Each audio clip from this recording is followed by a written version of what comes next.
They say every hotel has its secrets, but some secrets are darker than others. Some rooms hold memories of things that should never be spoken of, events that leave a stain on the very walls. And in a small, forgotten hotel on the outskirts of town, there's one room where even the staff refuse to enter. Room 104. The Riverview Hotel was once a grand destination. Built in the 1920s, it was a beacon of luxury, drawing travelers from all over to its grand halls and river views. But time had not been kind.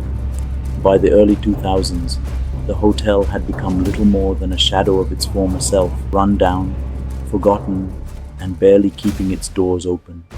Yet, one room in particular had a reputation that seemed to defy time. Room 104. The locals had their stories. Staff whispered about it among themselves, never to outsiders. There were rumors, of course, wild tales about what had happened there. A murder? A suicide? No one really knew for sure, but there was one thing they all agreed on. Room 104 was cursed. Guests who stayed in that room never left quite the same. The mysterious history, it all began decades ago, though no one could pinpoint exactly when. The earliest record was from the mid-1950s.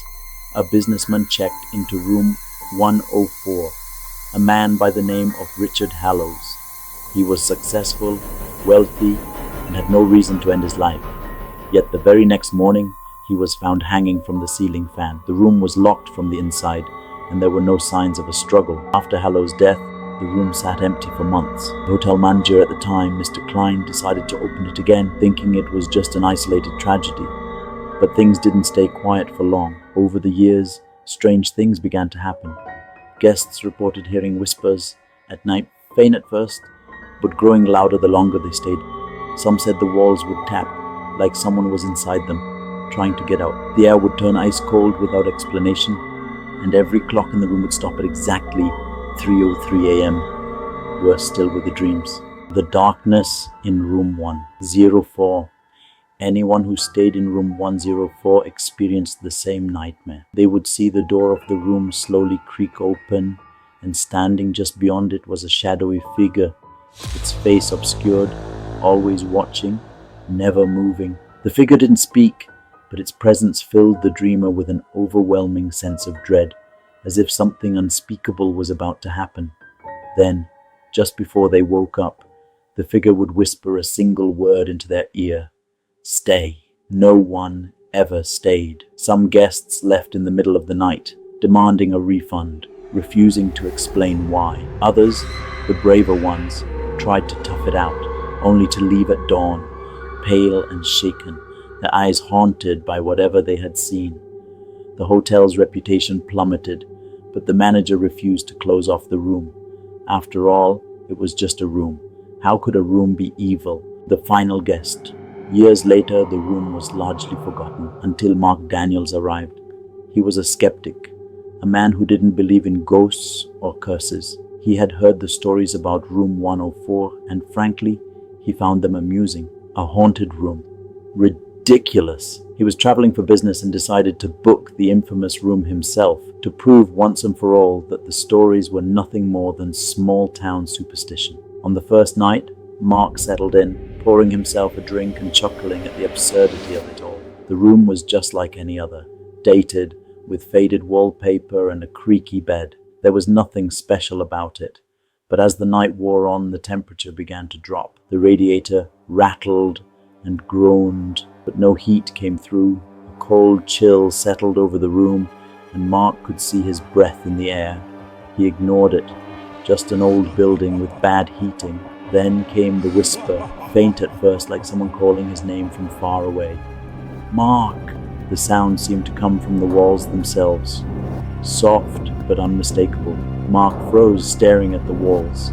He told himself it was the wind, the pipes, anything but what it sounded like. But the whisper came again, louder this time and closer. Mark, against his better judgment, he answered.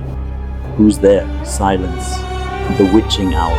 By 2:30 a.m., the whispers had stopped, but the cold remained. Mark pulled the covers up and closed his eyes, determined to sleep.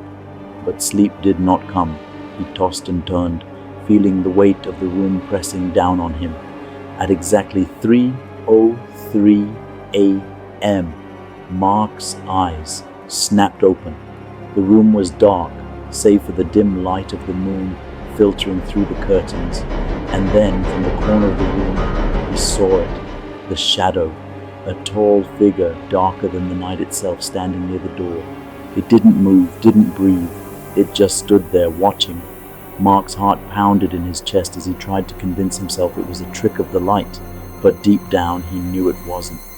The figure began to move, slowly at first, gliding across the room without a sound, without a shadow.